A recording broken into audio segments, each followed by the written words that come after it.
Hi everyone! Ito po yung aking munting gulayan dito sa Japan, sa aking likod bahay. Ayun po mga idol, oh. Meron akong sayote, meron akong ampalaya, meron akong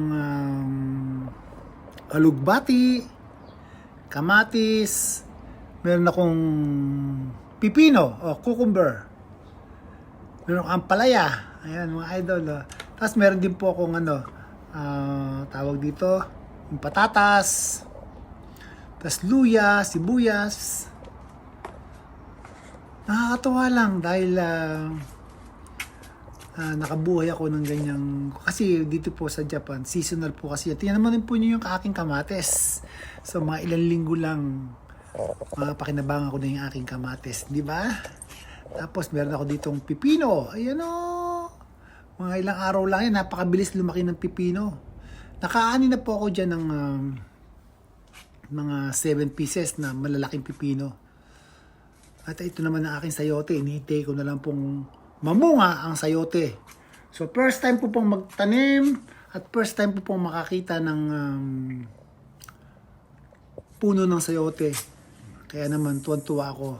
Ito, dalawa po kasi po na aking kamatis. Meron din akong sili. Ito, sabi sa akin, itong sili na to is maanghang. So, maliliit siya. So, malalaman ko ngayon talagang maanghang kasi mahilig ako sa spicy. Then, gusto ko talaga yung siling labuyo. Ito naman aking alugbati. Sayote ko, di ba? Sasay na magbubunga. So, sana malapit na magbunga sana siya.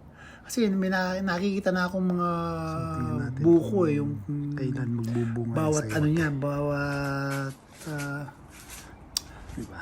Step niya. Hindi ko alam ano tawag tamang term doon. Pasensya na po kayo kasi first time po lang pong makapagpatubo ng sayote. Sitaw ko gumagapang na. Tapos dito naman sa akin meron din po akong sitaw. Ayan, tuwan-tuwa ako sa sitaw. Sana maging healthy siya.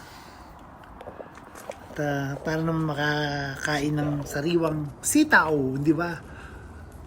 Ayan, tapos meron din akong talong. Ayan, meron po akong 2 puno ng talong. So, sana magbunga siya. Natutuwa po ako. Sa panahon po ngayon dito kasi pagka summer, mura po ang gulay. Kaya lang, siyempre, bilang isang Bulakenyo, at stress reliever ko na rin po ito, yung pagtatanim ng gulay sa aking likod bahay. Di ba? Nakakatuwa lang po. Nakakatuwa lang. Nalilibang-libang ako. Tapos dito sa aking likod bahay, ayan, meron akong ampalaya. Tapos yan, nilandscape ko.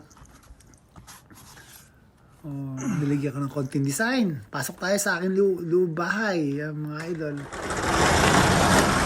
Wala akong kasama dyan. Ako lang mag-isa. Yung kasi yung anak ko, nag-asawa na. Diba? Simple, maayos. Kamusta kayo?